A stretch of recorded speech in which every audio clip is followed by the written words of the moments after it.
Hey everybody, welcome to Pop Culture Philosophers. I'm Rockin' Robbie Billups, and it's time for the weekly comic book review.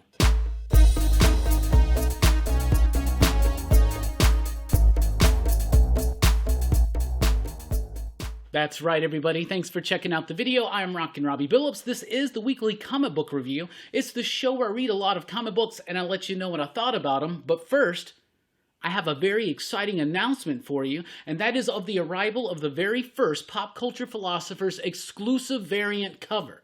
That's right, we here at PCP have worked with the fellas at Second Sight Publishing for an exclusive variant of Blood, Skulls, and Chrome #1, due to arrive at the end of this month or the beginning of June. We've commissioned an amazing cover by Jonathan Lau that's a bit of an homage to the Ghost Rider #1, Johnny Blaze edition, if you know what I'm talking about. This is a very exciting comic book about biker gang madness. One biker gang versus another over territory, over business with a cartel. It gets crazy. It's got a little bit of Sons of Anarchy to it. And so we totally thought Ghost Rider would be the appropriate kind of homage to do. But Jonathan Lau went above and beyond just a tribute and just gave us a very exciting cover. We are going to be selling these as sets. You're going to get the color trade dress version as well as the black and white virgin version, all for just $24. Shipping will be $6 here in the US. If you are in Canada, we will ship to you, but it will be a little bit different, a little bit more costly, and we will work with you on that.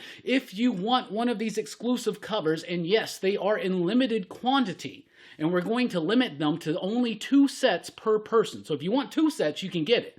But if you just want the one, that's fine too. The color trade dress version and the black and white virgin version, all for $24 plus $6 shipping. If you want one, just message us at our email, popculturephilosophers@gmail.com. We will send you an invoice, you pay it, that's the pre-sale, and when they arrive, they get shipped out to you immediately. We are so excited and thankful to Second Sight Publishing for offering us this opportunity, and we really hope that you want to partake in this, help support the channel, and just enjoy some great independent comics and some great artwork. That's right, once again, the first Pop Culture Philosophers exclusive variant cover, Blood, Skulls, and Chrome #1 from Second Sight Publishing. We are pre-selling right now in limited quantities. Let us know if you want them. $24 for the set plus $6 shipping. And if you want one, just email us at popculturephilosophers@gmail.com. And now it's time for the weekly comic book review, and we always start with the pick of the week. This week's pick of the week: The Many Deaths of Layla Starr #2 from Boom Studios, written by Ram V with artwork by Felipe Andrade. I freaking love this book. It was awesome. Seriously, the first issue blew me away with concept alone. The basic idea is this: the god of death gets fired from her job and forced to live as a mortal on Earth. She gets fired because there is this new child who is born who is eventually going to bring immortality to humanity. So now, as a mortal, she is spending her time trying to find this kid and get him got, and maybe get her job back, right? So that was a great concept that was introduced in a very humoristic and whimsical nature in the first issue by Ram V. And in the second issue, they bring the weight, they bring the gravity. This is literally a story about death, okay? And that is what the subtext is about a little bit as well in the second issue. At least what I could read into it was that this is about how we deal with death. This is about how we grieve, why we mourn, how we feel loss, how we deal with that loss, how we carry it with us, how we move forward. It was expertly done by V and Andrade in this book. The artwork is fluid, and it's got this ethereal nature to it that really gives it this fairy tale quality, but at the same time, the emotions presented in the story ground it in reality. I thought this was a superb second issue in an industry where I really feel like there is a sophomore slump on most books. Most books that come out strong don't really continue that or elevate that in issue #2. Ram V and company do that in The Many Deaths of Layla Starr #2, and that's why it's the pick of the week. They also got this dope Mike Del Mundo foil cover. You know I'm a sucker for those foil covers. That first one by David Mack, then that one. Fantastic. Speaking of fantastic, let's jump over to Marvel. We have Fantastic Four Life Story #1 from Mark Russell and artists Sean Izaakse and Nolan Woodard on the coloring. Really really like this book. So just like the Chip Zdarsky book that came before it, Spider-Man Life Story, this is going to tell a reimagining of the Fantastic Four story in comics as if it started in 1961, continued to today, and it all happened with them actually aging. It like in real time or something, right? So the first issue deals with the 60s, the second with the 70s, the third with the 80s, and so on and so forth. Mark Russell really understands the elements that made that Fantastic Four work in the 60s, and he brings it to the forefront here while also fitting it in the context of the overall Fantastic Four story and the overall actual history of the 60s. It feels rooted and grounded in that moment, and it actually seems to me to make a good treatment for a Fantastic Four movie. Heck, let's just set it in 1961. But I really like this. I'm very excited that Marvel's chosen to go this route with the life story idea, to just not just do Spider-Man, but to do other properties and to next highlight the Fantastic Four. I am super excited to see where this is going to go. There's a slow build-up with Galactus here that's fantastic. The artwork's decent, it's servable, but the story is there, the characters are there. I really like the imagining, and I really like how it's all starting to feel connected to everything. It's really, really interesting. It just feels like there wasn't enough time to fully let all of the moments of all the subplots and melodramas to really kind of hit, right? But it's almost like having read Fantastic Four so many times that I already have that punch of the emotional beats in their story, and you just kind of hit it like the greatest hits or something. But Fantastic Four life story #1, really, really like that. And we got Shang-Chi #1, because he's got a movie coming out, and we got a new comic book, even though this is basically a continuation of the previous miniseries that just wrapped up. It literally is. So in the last one, which was a pretty decent story, Jean Lun Yang and Daike Ruan doing a really solid job with the character and rooting it in something a little bit different, but very much Marvel's universe, right? They're betting and banking on this movie for Shang-Chi to be kind of a big deal because it's a Marvel Cinematic Universe movie, so why not? This was originally solicited as a miniseries. Now it is an ongoing, a full-fledged ongoing, but in this first arc, we're basically promised Shang-Chi versus the Marvel Universe. Spoilers, Shang-Chi should mostly win. Anyway, in this one, it's a focus on him versus Spider-Man, his relationship with Spider-Man. It does continue directly from that previous miniseries, but if you didn't read that, they kind of catch you up on it. You may feel a little bit lost, but maybe it will entice you to check it out. It's decent. It's got some decent action. It's got some decent artwork. It's got some solid characterization. And overall, it's a decent attempt at a new #1, but it didn't need to be a #1. They're just trying to be like, oh, we released a #1. Oh my goodness, let's cancel the series, bring it back as another miniseries, and elevate it to an ongoing right before the movie, months before the movie. It just seems like it's just marketing. But anyway, Shang-Chi #1 was actually pretty solid. And that last Jean Lun Yang series, I only read like the first 3 issues of that. I didn't even finish it, and I jumped right into that and actually enjoyed it. The Immortal Hulk Time of Monsters is here. This is a one-shot comic book set in the Immortal Hulk realm. We've dealt with these things before. Threshing, Plays, Great Power, other things. What's really exciting, though, is that even though these are just kind of filler, throwaway, one-shot, annual-type stories, they are done by some slam-bang fantastic talent. In this one, we got Alex Packnadell, along with Al Ewing, but Alex Packnadell wrote this script, friend of the show, by the way. You ready for this? You ready for this? You ready for this? Juan Ferreira on the artwork. This book was freaking awesome. Let me tell you, this is telling the story of like a caveman Hulk, like a Hulk from way back in prehistoric days or early history. And so it's the first person to come in contact with the Green Door. So it's tied into the root of the mythology of what Al Ewing's been building up to. And you got that amazing artwork by Juan Ferreira. And I have been a giant fan of Alex's scripting for a few years now. He's a brilliant mind. He writes intelligently, but he also writes with emotion, with impact. And this is a true horror comic with fantastic art, amazing writing. This was great. Even if you have not read any issue of Immortal Hulk, you could pick this up because you're going to be satisfied. This is a really solid comic. It does have a backup story. It's also pretty decent, not as strong as the main story, but decently worth it. Heroes Reborn #3 is here. Yes, the weekly event from Marvel. The problem with this event is that it doesn't feel like an event. So why'd you market it like an event? Let me tell you. I really like the idea of the story. I can get behind this. What if the Avengers never existed? Something or someone has done something or some whatever to totally rechange the Marvel Universe. The Avengers were never found. Captain America was never found in the ice. The Avengers never formed. And instead, the Squadron Supreme are the protectors of this reality. But Blade remembers that he was an Avenger. He remembers the previous world. And you got all these new versions of these characters. And it's interesting in an Age of Apocalypse Flashpoint type way. The problem for me is that after that really cool first issue, now we are going to spend every issue focusing and spotlighting on a different member of the Squadron Supreme. That's cool for me. I'm very familiar with these characters, having read them for the last 20 years. They've been around a lot longer than that.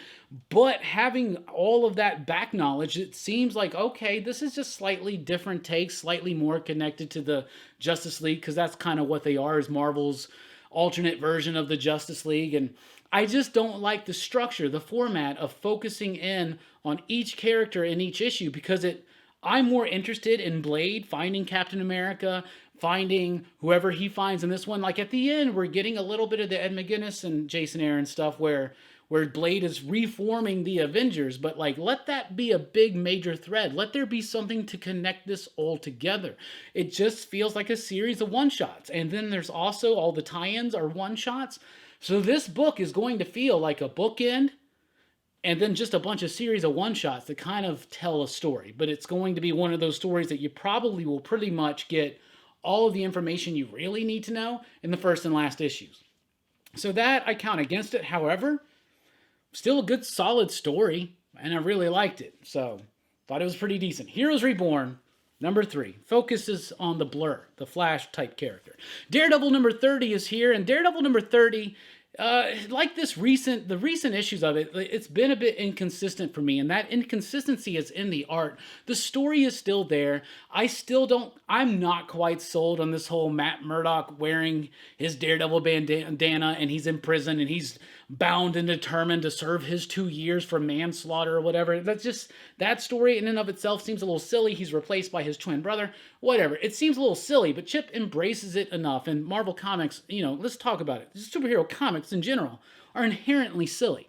So I like that. But then you got these Elektra scenes where Elektra's Daredevil now, and she's got this new ward, if you will, her own Robin, right? That stuff is amazing. And it really leaps off the page. Marco Cicchetto does the artwork on that. Another dude, is it Hawthorne? Yeah, it's Hawthorne. I'm not feeling Hawthorne on this book, at least the way he's inked and colored, along with Cicchetto. It makes this book feel inconsistent. It makes it feel imbalanced to me. I really like Daredevil. I really like where they're going with the Elektra bit. The Matt bit feels like it's dragging on just a little bit too much, but I feel like we're hitting a point now where it's about to start resolving itself. But half of this issue was super solid and half of this issue was just okay. And that's been the problem with Daredevil, is like when it's very important to me that Marco's a part of it. And still, it's Matt Murdock wearing his Daredevil mask in prison. It's still just the silliest thing, isn't it? Anyway, Amazing Spider-Man number 66 is here, and it wasn't a bad issue. It wasn't at all. It had decent artwork by Mark Bagley, not his best. It feels like a lot of his stuff is a little bit rushed now. He's just kind of, doing the work for hire. I don't know. He's getting a little, it's whatever. The story itself is okay. We're okay. We hit some moments. There was a big thing that happened in the last issue that I actually like, to be honest. They deal with this a little bit. So this is kind of like an epilogue to King's Ransom. If you want to call it that, it's a moment where Spidey's like, oh, I can't believe that just happened, and then all the characters, it's kind of like a resolution and a setup issue. Some of the setup is interesting. The resolution is fine. I actually like this last story. The Kindred stuff is getting to me, and once again, they're drawing that out, and they're throwing, oh, you ready for this? They're throwing new twists and revelations to even elongate it further, but that's fine, whatever. I'm used to that. That's just the way it is. That's just the way it is. However, that being said, I actually like this issue of Spider-Man. I've been liking the more recent issues of Spider-Man. I can say that. I'm a man enough to say that. Amazing Spider-Man 66 wasn't bad. Wasn't half bad. It was all bad. I'm just kidding. That's just a bit. That's a Muppets bit. Anyway, Way of X number 2 is here. The first issue of this is Simon Spurrier doing an X book, focusing mostly on Nightcrawler, trying to figure out not necessarily a mutant religion, but a mutant philosophy. What is the philosophy of Krakoa? What do they stand for? What is life actually? What is the meaning of Krakoan life? And it in the first issue kind of felt a little bit meandering, and it didn't really quite feel cohesive enough to tie me in. And I almost didn't want to read issue number 2, but I did, and I'm glad I did, because even though at the very beginning of this I felt exactly what I didn't like about the first issue, it very quickly starts getting me incredibly captivated and intrigued by what's going on, and bringing some certain ideas up about Nightcrawler and possible manipulation on Nightcrawler, and the stuff involving Legion and where that leads Nightcrawler and Legion. Plus, Nightcrawler's building his own team, and his struggles with his faith, his struggles with Krakoa. It really hits a peak, and then when it's like this book started, and I was like not interested, more interested, more interested. It's like that Vince Vaughn meme, you know, where he just keeps getting crazier and crazy, that's what this book did to me. And when I hit that last page, it's like I saw through dimensions. Needless to say, in short, I liked Way of X number 2. Wolverine number 12 is here. Continuing the Dracula Omega Red vampire Wolverine. You know, the vampires want Wolverine's blood because it allows them to survive in the daylight. That's cool. That's an interesting concept. I've liked every bit of this. I still like the script. You know, it's decent. It feels a little bit more B-movie to me, but mostly I think because of the artist. It's Scott Eaton, who is a veteran in the industry, but I've seen better work from him. Maybe it's whoever did the finishing, but that's J.P. Meyer. I don't know. There's something about the artwork that felt so just stunted and so stagnant and just so like elementary that it really affected the story. Like, Benjamin Percy isn't trying to stretch too far with Wolverine. Like, Wolverine's a character you don't have to stretch too far with. You just kind of tell these typical stoic philosophy stories involving this loner, badass character. I mean, we've seen this done and done and done and done, and that's what he's delivering. Wolverine should always be like a really good, like, kind of like B to A- level action movie, right? No matter how, it depends on how much they want to stretch. The art, though, is not working for me. When it was Victor, when it was Adam, that worked for me, but with Scott, just, it didn't fit that vein. It didn't have enough grit. It didn't have enough meat to it. So that kind of disappointed me. The Mighty Valkyries number 2. I may be done with this one. It's interesting enough, I guess. Valkyrie, Jane Foster Valkyrie versus like one of Loki's kids, and there's some interesting things that Jason Aaron and company are doing with that story, and the artwork by Mattea de Iolis is freaking fantastic. I know I haven't shown you any artwork yet. I apologize for that. Well, I showed you the Immortal Hulk. The artwork here is fantastic. However, half of this issue is the Valkyrie from like the Ragnarok type Valkyrie or whatever. She was in Exiles, I think, or maybe this is the new version of that character. Different art, and it doesn't fit. It feels inconsistent. If you want to have two artists on the same book, regardless of the fact that they're dealing with different stories with different characters, I need to feel a connection artistically. Maybe the same colorist? Is there the same color? I don't know. Something that makes it kind of cohesive. You know, Image does a book in which they have different artists every single issue, but the same colors, and it makes it work together. So that being said, Mighty Valkyries, it's interesting enough, and I love De Luis, and I'm sure I'm butchering his name. I love the artwork, but the rest of it is just a bit too inconsistent to me. Let's jump over to DC. We got Wonder Girl number 1. Really like this issue. Joelle Jones, Jordi Belair doing what they do. We were introduced to Yara Flor in DC Future State. She was already a seasoned hero. She was the Wonder Woman. This is her now in present, current, and continuity. She's younger. She's the Wonder Girl. She's just now about to be finding out about her origins. The artwork is just freaking striking. Great panel design. Excellent page composition, a great way to tell the story, throwing all the elements out there, fish out of water, but at the same time introducing all these levels of Amazonian mythology and really bringing something new to the world of Themyscira. But like I said, the artwork is amazing, and definitely the spotlight, the coloring, the striking design of the entire thing really works. The story doesn't quite deliver as much as I would want out of an issue number 1. It left me wanting more, though. Mostly, though, the art's going to sell this book. The story is not necessarily thin, but just not enough to really hook someone into an issue number 2 outside of just the fact of the promise of the character and the artwork. But for me, that's enough. And as Fable likes to say, Yara is worth it. Anyway, Legends of the Dark Knight #1 is here. This is a brand new attempt at Legends of the Dark Knight, Batman anthology series. This one with Darick Robertson. So I'm a huge Darick Robertson fan. He was the artist of The Boys. He was the artist of Transmetropolitan recently on Space Bastards. And if you are, even if you're digging the current Batman stuff that Tynan's doing, the stuff that Tamaki's doing, even if you like that stuff, but at times you're just like, you know what? I could just really do with some classic Batman villain action. Like when you watch the animated series, you'd be like, okay, a couple issues or a couple episodes with a new villain or something I'm not familiar with, and then let's get to some Joker action. Let's see Penguin. Let's see Mr. Freeze. If you want a classic type Batman story with all the classic Batman villains, look no further. This book isn't going to change your life. It's not going to redefine Batman comics, but it's got really strong artwork by Darick Robertson, who I've always been a fan of, and it does feature some classic villains, and that's always nice to see as a fanboy, fangirl, fan, whatever. Legends of the Dark Knight #1, pretty solid. Justice League 61 is here. Brian Michael Bendis does the Justice League story, 20 pages, and then Ron V does the 10-page Justice League Dark backup story. Once again, we see here a perfect, just kind of, I don't know, like, it's a nice look to what Bendis can do with 20 pages and what Ron V does with 10. Ron V is a different type of writer than Bendis, and I followed Bendis' career since pretty much the beginning. And I'll say this, as disappointed as I have been in most of Bendis' DC work of late, this Justice League issue is okay. He actually delivers the promise of a badass villain.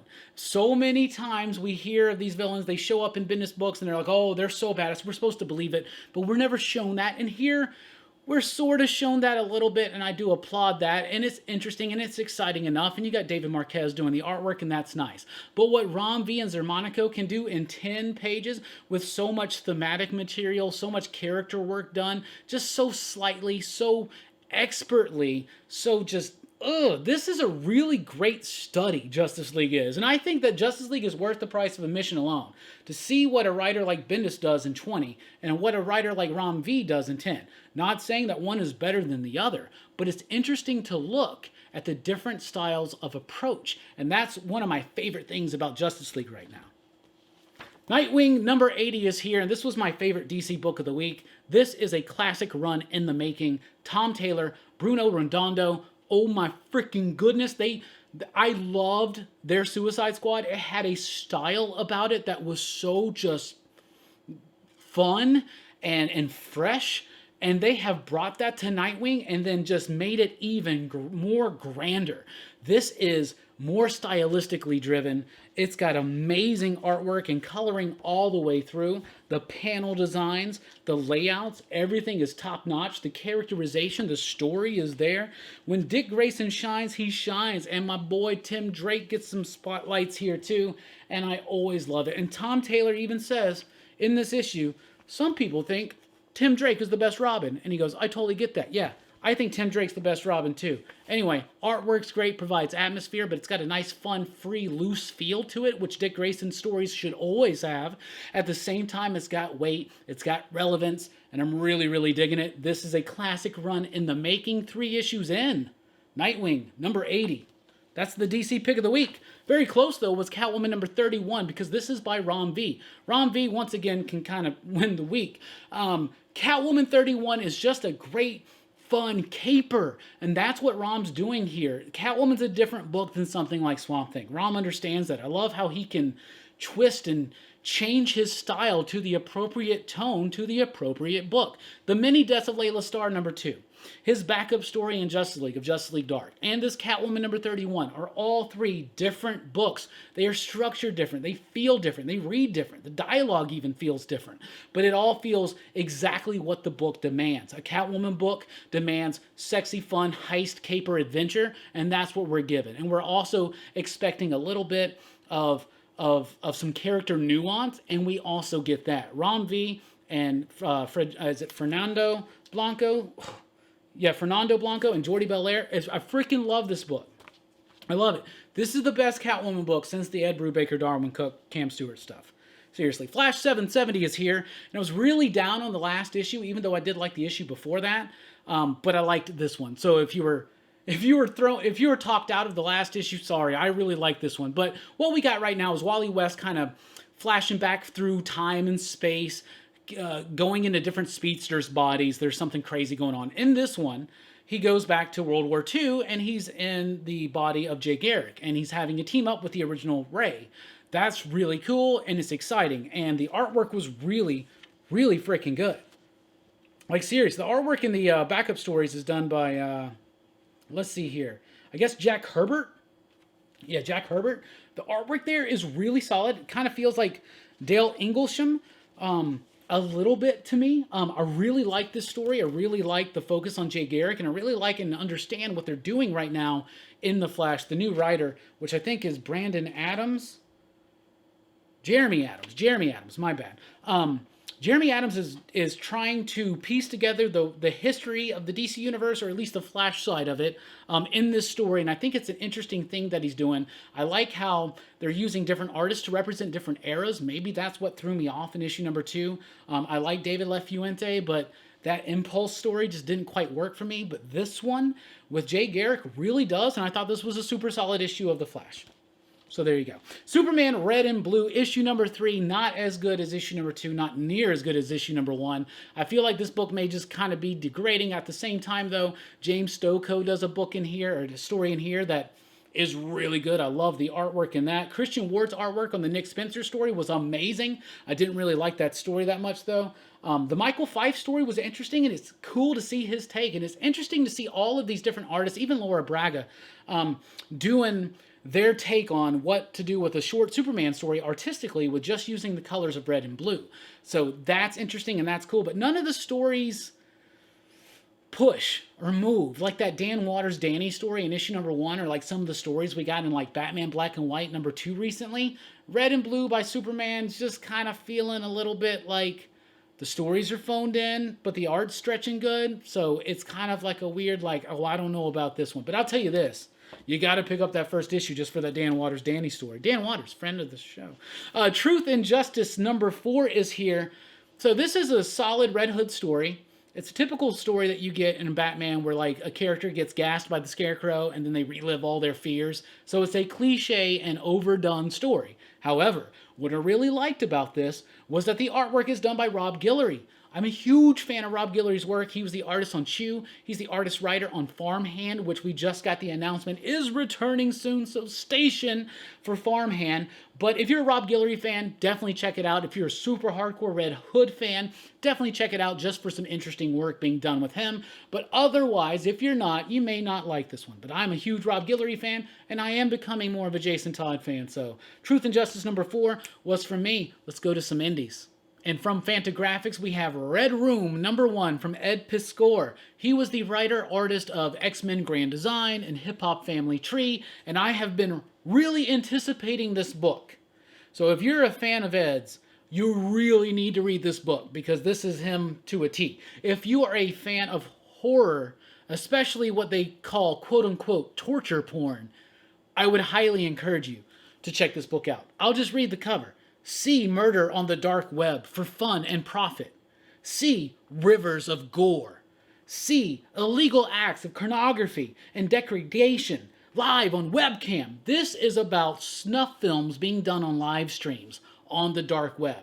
And this is about the seedy world that exists around that.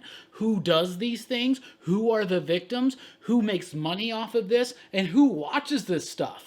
This is a really dark, twisted, gnarly book that I absolutely just loved. And Dylan, I swear, by all the gods, you gotta read this book. You're gonna love it. Ed Piskor giving us black and white artwork. Can I show this page?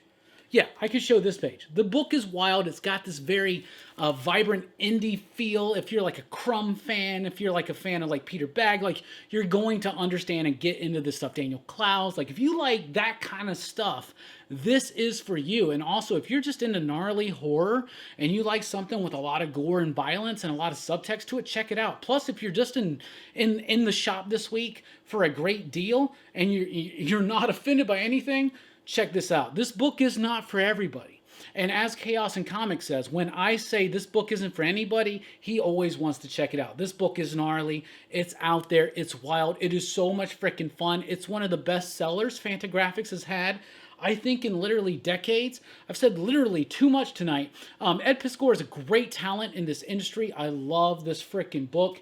It is gnarly, y'all. It is wild. It is rambunctious. It is 64 pages for $6.99. It's a self-contained story, and Ed promises that each month he will deliver even more innovative, experimental, cool. He's going to play with the format. He's going to do one and done self-contained stories all in this world of murdering people, snuff films on live streams. Wow.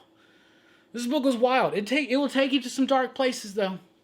So if you ain't ready for that, you ain't ready for this. But Red Room, for those of you ready, check it out. From Image Comics, we got Stillwater number 7, kicking off the second arc. Just fantastically well. I love this book. Chip Zdarsky is becoming one of the top-notch writers in the industry. He is one of the top-notch writers in the industry now, but he's stretching that talent even further. That's not a weird stretch. That's a proper stretch. Ramon K. Perez, Mike Spicer, the artwork is great. So in the second arc, we got this town. Stillwater's this town. A small town in like a rural southern United States where the people don't age and they don't die. Well, what happens when outsiders come in? What happens when outsiders come in and decide to kind of take everything over? A little coup d'etat, if you will, right? That's what happens in issue number 7. Stillwater starts out in a way where you think you know what's going to happen, and Chip and company keep just subverting our expectations, doing something different, taking it into new genre, taking it into new territory, crossing genres. I'm loving it. Stillwater number 7, a very action-packed, nasty issue, and I loved it. Stillwater number 7 out this week. Stray Dogs number 4 is here, and this is the variant I've been waiting for. This is a variant homage to Lamberto Bava's Demons, produced by Dario Argento. One of my favorite freaking horror films right here. Holy cow. Now let's talk about the book. By the way, cover of the week right there. I can't give it to anything else. That foil cover by Del Mundo for Many Deaths is really, really solid, but an homage to Demons? Demons? You give me Demons? And I feel so bad that in issue number 3, I was talking smack about the Annabelle homage. Really, seriously. Anyway, Tony Fleecs is the writer of this. A fantastic book. It's like All Dogs Go to Heaven meet a psychological thriller from the 90s.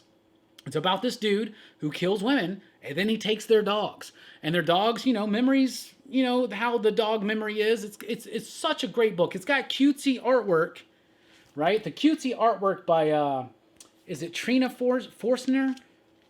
Trina Forstner? Is it Trina? Trish Forstner. I believe these two worked on My Little Pony together. We actually have Tony on the show Thursday night at 8 p.m. Central. So you need to check that out because I'm excited to talk to him about how he goes from My Little Pony to this. Because it's like All Dogs Go to Heaven meets 7. Like, the book is wild, the book is fun, the book is crazy. It's about this dude, like I said, who kills women and then takes their dogs, and then the dogs start realizing what's going on. It's all from their perspective. So it feels and looks cartoony, but it's got that, like, weight of a horror film. And I really, really like that book. Man, this book is freaking awesome, and I love that cover, so... Stray Dogs continues to deliver. Scum Bag is here with issue number... What is this? 8? Issue number 8. This is probably my least favorite art in an issue of Scum Bag, but the story didn't let me down. The character of Ernie didn't let me down. This book, if you're not familiar with it, it's just raunchy, irreverent, and it's kind of poking fun at all different extremes on the political spectrum right now. It deals with extreme right, it deals with extreme left, and it deals with extreme middle. It is such a just ridiculous ride. I love it. So the artwork wasn't my favorite here, but it still felt tied in. It still felt cohesive and connected because of the coloring that ties it all together. Rick Remender giving me a book that I can handle issue to issue. And most Remender books, I really only like them when I read them all in one big chunk, like in trade or something. But Scum Bag, like Deadly Class, I just jump right into, even though I'm way behind on Deadly Class. So yeah, I get it. But Scum Bag, I'm having a lot of fun with. I like how this book is holding no punches back. I like how it's in your face. It's just trying to be goofy. It's trying to be funny. And it's trying to say something about not taking yourself or fiction too seriously. The Scum Bag number 8 delivered for me. Radiant Black is here with issue number 4. So Radiant Black's an interesting book. It's about a writer who winds up getting these black hole powered superpowers. And the whole last issue was about writer's block. Like, seriously, I know a lot of people were kind of pissed about the last issue because it was mostly dealing with his writer's block in a really interesting way, I thought. But whatever. In this one, you get to more superhero training, superhero action. And I got to applaud Kyle Higgins for the script, for the story, because this book just took a turn that I did not see coming and just took me completely by surprise. And I am very pumped for what's coming in the future. So I won't say much more than that, but Radiant Black number 4, if you've been on the fence, read issue number 4. Read issue number 4. It is worth it. Home number 2 is here. This is about a child and his mother coming from Guatemala. They get to the U.S. border, and that's when the policies change, and they separate them. And then the son starts developing superpowers, and he winds up exploding out of this detainment center. And the story picks up from there. It's interesting enough. It's trying to get its message across. It feels like it's a message-first book. Not that there's anything wrong with that, but at the same time, like, I need a little bit more to round this story out to really get me engaged. The artwork is decent enough, but I don't know if it's quite right for this type of story. It's a little bit cartoonish and overly fluid at times. I think would fit a different book a little bit better. Home is a decent book. It's trying to say something, and I applaud that. But for me, it just feels at times a bit too preachy and not moving the story enough in a unique direction of something that we haven't seen before. However, Home number 2 is pretty decent. It's not bad. It's not bad. I just think it could be better with a little bit more to ground it aside from just the message of the book. Rangers of the Divide, number 1, is a new one from Dark Horse Comics, Megan Huang. The artwork in this book is freaking fantastic.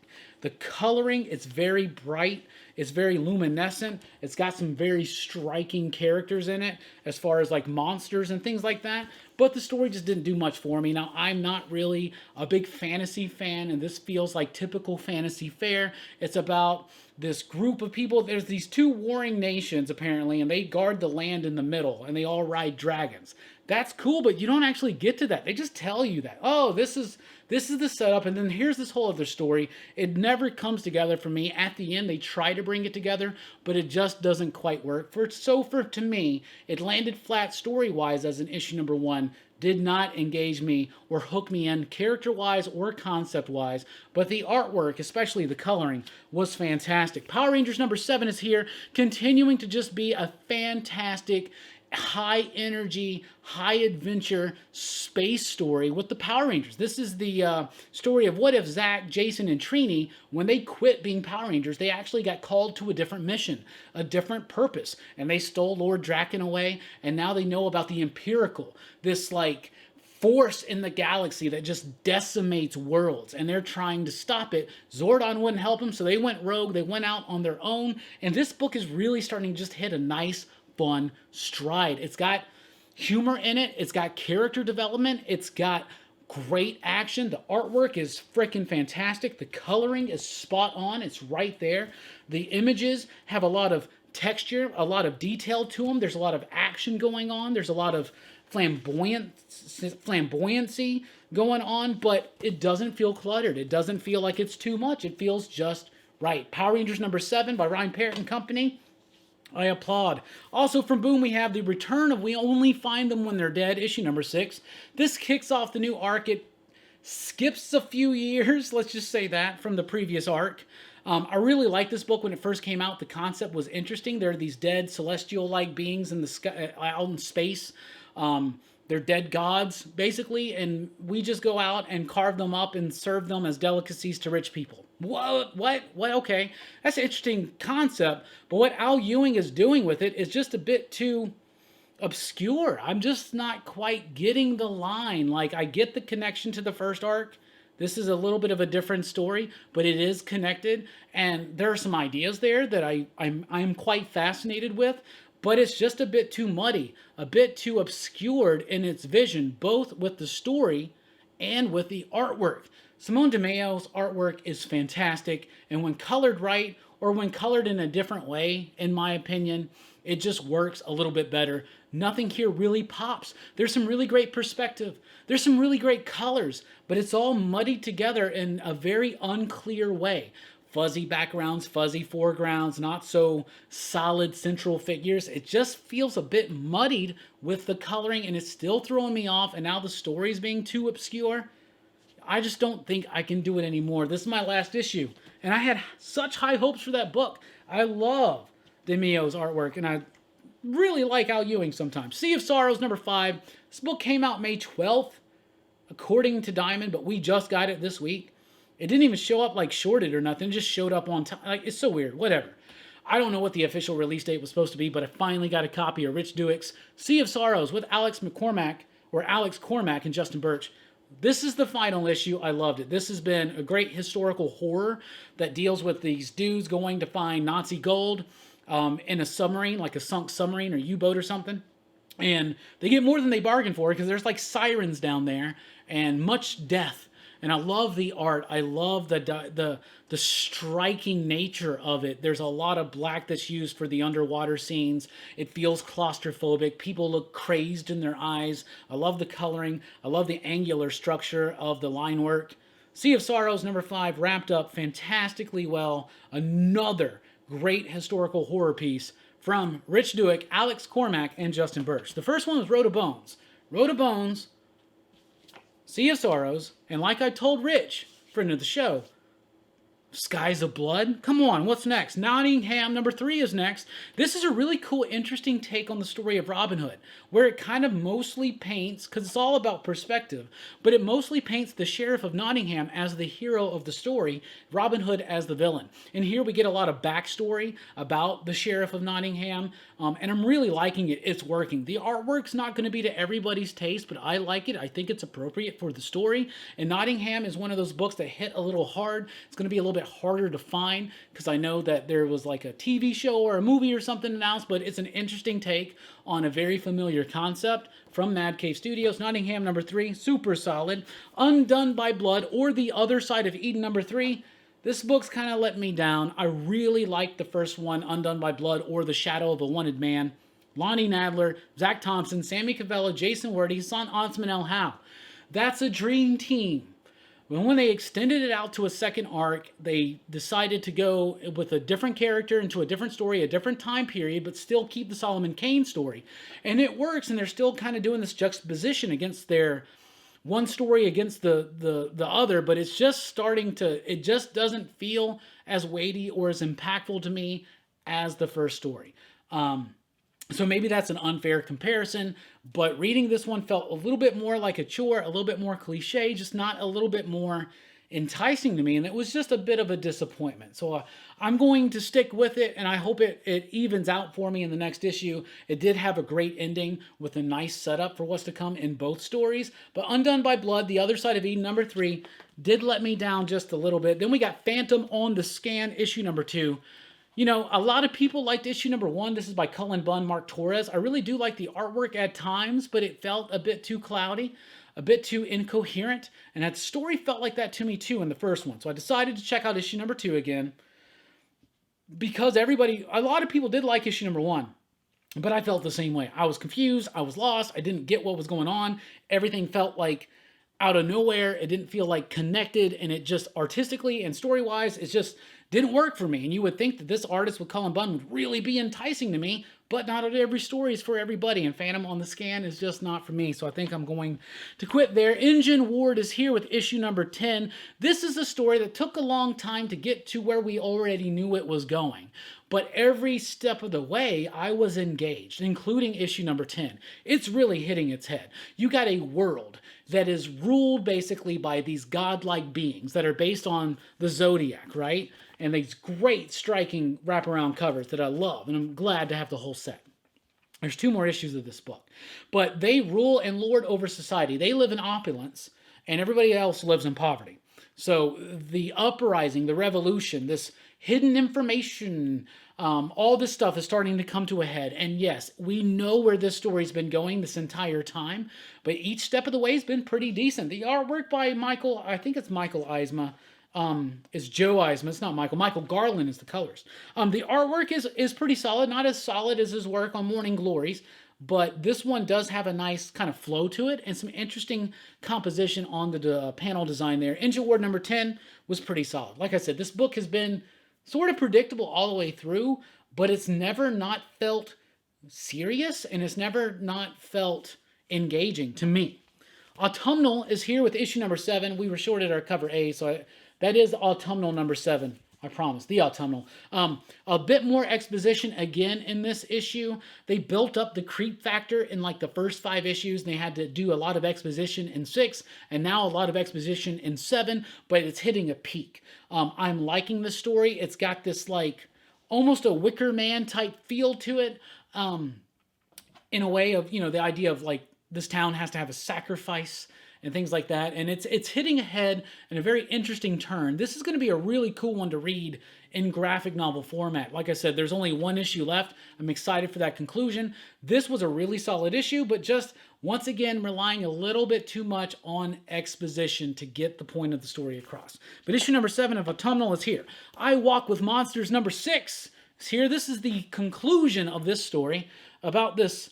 It's about this young woman and this dude who like turns into this like monster dog after this politician, I think, that like abused her when she was a kid. That's basically the idea. It's like a revenge story type thing, a little bit horror. It's trying to speak on things internal, but for me, it did not nail the ending at all. It did not land. It did not stick this landing. It did not. I was so freaking confused, and I felt like parts of this came out of nowhere. It felt rushed. And it just didn't feel like the story had the weight that it was trying to have. I love Vault. I love everything they do. But I Walk with Monsters just didn't quite hit for me. That ending just, I don't know, just didn't. It just kind of felt a bit too quick. And I would say that would be my biggest problem with the book, is that everything about it felt too quick and without the appropriate weight. But that's just me. The Sumerian, Iron Shadows in the Moon. That's a cover. Issue number 2. So I've been hearing from people that the Sumerian's really good. It's a Blaze doing Conan stories, but they don't have the license to Conan. That's Marvel, so they're not calling them Conan. They're just calling it the Sumerian. Whatever. These are better than the Marvel stories. These are really solid. The artwork in here, now this is written and illustrated by Virginie Augustin. Really striking artwork. Excellent page composition. Brilliant coloring, line work. It provides atmosphere. It's got texture. The writing is decent. It feels like Robert E. Howard. It feels, I had to look to make sure I got the initial right. It feels like old school, but at the same time, it feels new. It doesn't have like any kind of bogged down verbosity or anything like that. And I really like it. Another cool thing is that they have the original story printed in the back so you can follow along. But I like this book. I think I'm going to continue to follow it. Now, I think there's a different team on each book, but I'm excited to see what's come before. So, y'all weren't lying. So, if you got anything to recommend me, let me know in the comments below, and especially let me know in Rockin' Robbie Live, because I'm about to be getting caught up on Black Cat. And that's all because of y'all. Redemption is here with issue number 4 of 5, the penultimate issue. I'm liking this book. It's cliche. It's typical. Maybe we took a bit too long for the Linda Hamilton character to wrestle with her demons of not, she's this old gunslinger. She doesn't give a shit anymore. She just wants to live a life on her own and just slowly kill herself off with like drugs or alcohol. Probably alcohol. This is a Western. It's a sci-fi Western. But I like the book. It's actually pretty solid. Mike Deodato's artwork is cool. Krista Faust's story is cool. Like I said, it's cliche. You've seen this before. They could have gotten to this point way quicker. They could have done this all in 4 issues, and it probably would have had more punch to it. But I'm still liking this book. AWA Upshot, still doing really great movie pitches. Redemption number 4 out this week. And finally, let's talk about Scouts released this week. Redshift number 1, start of a new book. It's about humanity. They live on the Mars. They live on the Mars. The Mars. They live on Mars. Earth is like decimated or something. They're trying to find a new Earth. They're barely scraping by on Earth. I mean, on Mars, on the Mars. And then it just kind of goes haywire. But it just kind of felt incoherent. It didn't flow together. It's got good artwork. It really does. But the story just never appealed to me. I never felt attached to the characters. I never got into the concept. And it just kind of fell flat to me. Scout's been doing some solid work, but Redshift just wasn't it for me. So that's what I read. That's what I thought about it. What did you read? What did you think? Let us know in the comments down below. Thank you so much for checking out the video. And please, if you want it, order now before they run out. The Pop Culture Philosophers exclusive cover for Blood, Skulls, and Chrome, #1 by Jonathan Lau. A Ghost Rider inspired cover commissioned by us here at PCP, and it is fantastic. Like I said, $24 for the set of both covers, as well as $6 shipping. Let me know. Send us an email at popculturephilosophers@gmail.com. Links down below in the description. They will sell out. We guarantee it. But anyway, thank you so much for your support. We really do appreciate it. Please be sure to like, share, and subscribe, and click that notification bell so you don't miss a single video. And join us over at popculturephilosophers.com for podcast blogs and a whole lot more. I've been Rockin' Robbie Billups. Thanks for rocking with us. Keep on reading. Thanks for rocking with us. Station.